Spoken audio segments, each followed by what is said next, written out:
As much as we liked The Bad Batch, we have to admit it was badly written.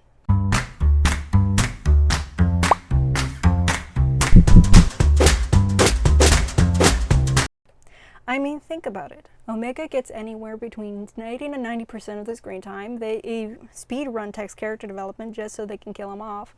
Wrecker didn't have a purpose outside of dumb strong guy, and Crosshair needed to be fleshed out before the order took effect. And that's just the start. The Bad Batch as a concept held a lot of promise, but the execution could have been better. Starting with the writers themselves. I don't know if it was for DEI reasons, but the studio decided to make the head writer for the show Jennifer Corbett, a lady whose writing credits consist of various episodes of several procedural dramas, which would have made sense if they made her the second writer in command for a Corey show, not the head of a science fiction adventure series, two genres she has no experience with. The second was the fact that they were only allowed 3 seasons. With Star Wars, season 3 is where the writers usually find their footing and go all in. Kind of hard to do when it's the last season and you need to tie up loose ends. A lot of loose ends that still didn't get tied up. Poor decisions like this is what happens when you let a senile old mouse poop on everything. We've had a lot of time to think about how we might have written The Bad Batch differently. Season 1 should have held off during Order 66 until Episode 3. The first episode should have been about Echo learning how the Batch works and Crosshair slowly coming to accept him, showing him what he's like when he's just with the Batch, maybe being more relaxed and playful, so that when the Order takes over, the audience can see the shift, increasing the tension and the impact. Episode 2 is where Omega gets introduced. Instead of her just now meeting the Batch, have her already be a part of the group. She's the little sister they always look forward to coming home to, so that it feels that much more urgent when they need to get her out of there. The show needed to have the focus split between Echo and Omega, her exploring the wonders of the galaxy while he's watching for the shadows. Hunter's character is the only one we didn't really have an issue with, except for the fact that it seemed like anyone that wasn't Omega was an afterthought. Maybe he is obsessing about protecting the group as a whole, and he doesn't communicate well with anyone outside their group who isn't a commander, captain, or Jedi. Other than allowing Crosshair to relax beforehand, we wouldn't change anything. He was the most well-written thing in the show. Wrecker needed a purpose. Have him be the one who is great at talking to civilians and befriending them, accidentally creating a network of people they could trust. Have him be the one who has the idea to go to Sid. Echo and Omega should have had opposing character arcs. Her starting out hopeful and naive until the world crushes her. Him starting out traumatized and bitter as he struggles to remember his old unit, but grows hopeful when he realizes others can be saved. The story creating a balance worthy of the name Star Wars. And Tech. The audience has been arguing about whether or not he's autistic. I don't think he is. I just think the writers have no idea how to write a genius. If you write a character whose dialogue will be mistaken for being autistic because he sounds like an excited computer. Technically they were trying to mate with us. And for your information, the stinger of a Yalbek queen is a delicacy on some planets. Especially if he's a genius. Then you need to go back to the drawing board. This is especially bad because in the Star Wars lore, as a clone, if he were even slightly autistic, the Kaminoans would have thrown him out in the trash before his first birthday. How he should have been written, a genius who is terrified of the idea of failure, an if I'm wrong everyone dies mentality, but hides it behind his confidence and sarcasm. Someone who panics when faced with something he can't fix. A man who wants to be accepted but has been raised to believe that his intelligence is his whole worth. Making his relationship with Phee that much more deeper because she values him, not just his intelligence. Sid was fine. Can't think of anything we'd change. If you can, leave it in the comments. Oh look, it talks! Phee needs a bit of work. Maybe tone her down a bit, make her more cautious. Her flirting with Tech being more subtle, less aggressive, taking her time to get to know him and his team. This only works if she's in more episodes. After Tech's death, have her mourning him and blaming the Batch even if she knows it's not their fault. This would make her feel more human. The fact that she acted like he moved to Texas or something instead of died makes her less relatable and wrecked her character. Was she only toying with him, or did she actually love him? The writers don't seem to care. Fennec Shand was cool, but kind of unnecessary. It feels like they just added her because of the Book of Boba Fett. If anything, they should have made her less skilled because this takes place early in her career. They also should have made her younger.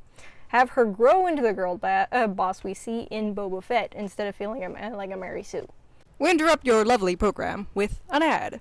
I wrote a book, more precisely, a short story, called By a Sleep to Say We End by Danny Peters. It's a first-person POV about a nameless protagonist trying to find somewhere safe to sleep during an alien invasion. If you're an avid Kindle reader, then I hope you'll check it out. Link in the description. The villains were pretty good, actually, except, well, let's say. She was made to be more sympathetic, even though she did everything she could to cover up the chips in the Clone Wars. She's the reason Fives died.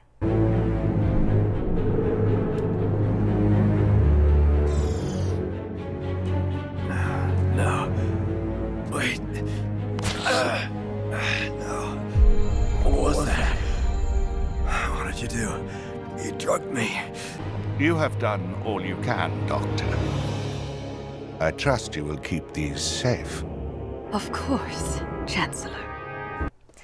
She needed to be more clinical, like only seeing Omega and the Batch as pet projects, being more out to protect her own skin than to reveal the truth.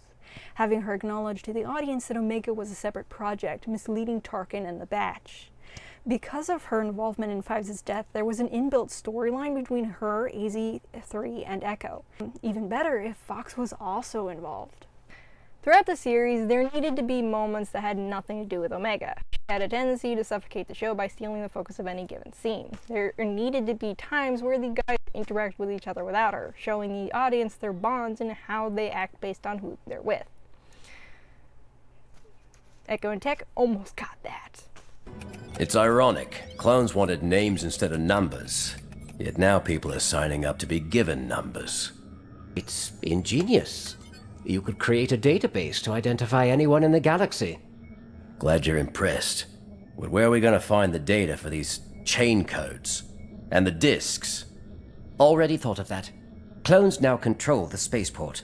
There we can tap into their network and replicate the codes. Then what? Hunter said they're tagging ships inside their impound facility. That is our way in. You're suggesting we call the authorities and have them seize our ship? That is exactly what I am saying. I guess if they think it's abandoned, it just might work. Tech! This was the simplest solution. Getting our ship impounded is not my idea of a solution! We'll meet you at the spaceport with the chain codes. I have this under control. There's one big problem. Omega's on the ship! I think it's a good plan, Tech.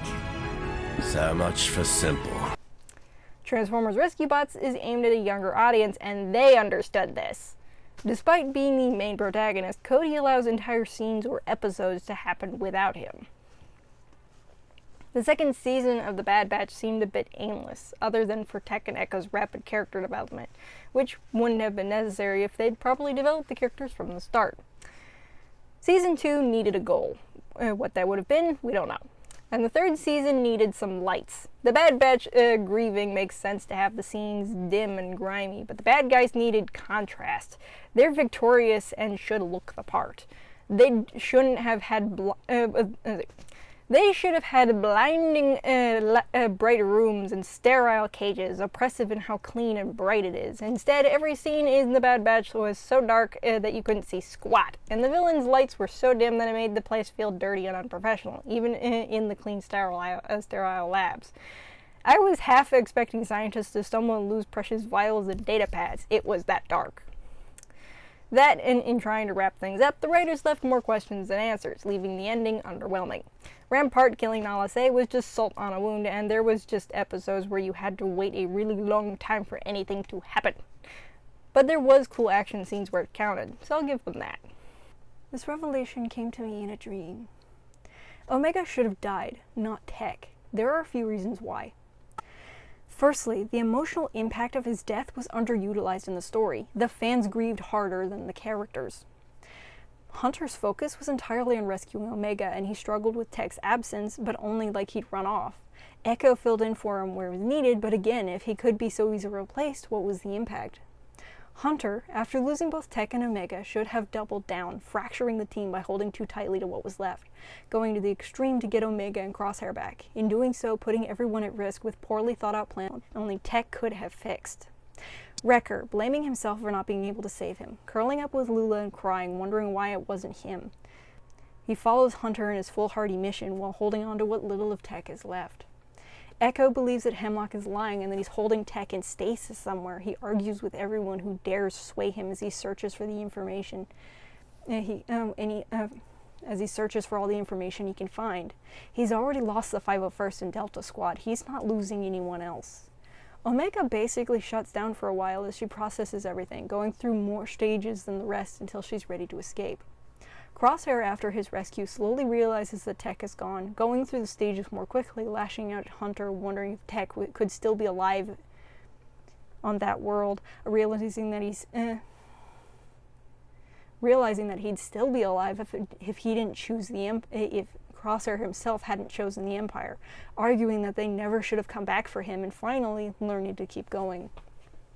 Fee, as we said earlier, blaming the Batch for taking him away from her, for not making sure that the man she loved came back. Knowing that it's not really their fault, but lashing out at them anyway, eventually turning her anger towards the Empire and helping the Batch save others. Secondly, Tech's character arc was incomplete. Yes, admittedly, one of the best pieces of writing advice out there is one of the best times to kill a character is when they still have things to do. Thing is, they sped run his character development, which boiled down to learning to be more human, and just so they could gut punch you. This specific arc requires multiple seasons, killing them only when it's complete. Part of that was his romance with Fee, which was still in the beginning stages. She was still opening his eyes to the inherent value and beauty of the world around him. We got shortchanged because the mouse pooped on everything. And thirdly, Omega was hindering the story. Omega is the writer's pet. How many of these enhanced clones do you possess? 5 are all that remain. I would not discount Omega's insight. A state of heightened awareness is not unusual for an enhanced clone such as herself. Good one, Tech. You almost had me. When Nalase spoke of 5 clones, Tarkin assumed that meant us, but echoes a reg. The 5th is Omega. Who knew a child could be so valuable? You never understood the complexities of cloning. She would steal scenes from other characters, offer solutions that should have come from more experienced characters, is the center of the plot, and is adored by everyone. The scene stealing and the adoration are the worst aspects. Unless it's out of respect, why would your enemies adore you, especially the women? Why would you need to be in every scene? How are we supposed to know what weird, deep, or controversial opinions the others would have if they need to censor themselves because a child's in the room? Hey, look, Crosshair. This little clanker likes you. What kind of evaluation? Hopefully not mental. Clearly, we'd never pass that. Someone who buys and sells people for credits. People can be sold. They don't have a choice. They're captives, treated like property. That doesn't seem right. It's not. And we are gonna stop it from happening to that kid. As well as earn a decent amount of credits once the job is complete. Yeah, that too. Given the fact that the crew was most likely eaten by the creature, I doubt it is currently hungry. It ate the crew? How is that helping, Tech? Ate the crew. I've been traumatized! Most Chosen One stories have the plot revolve around the main character. Omega is not a Chosen One. At best, she's an audience surrogate. At worst, a MacGuffin. The thing is, they did have the solution they did the solution issue pretty well. They established that she's a strategic prodigy, but she still has to learn. Good. Again. But I've already hit the target 3 times. Out of 12. That's luck, Omega, not skill. The problem comes from coming up with solutions when a person who should have come up with them is in the room and or cutting them off before they can say the very thing that she says next. I'll never fit through that. Astute as always, Rekka. But I was actually going to suggest... I'll do it. They use her to soften Nalase instead of using their relationship to show how cold Nalase is and Omega's need for emotional connection. Now that I think about it, they softened all the female villains. Look, it's a woman! That means they can't really be bad or incompetent! This is the writing that people despise. So, what difference would her death have made?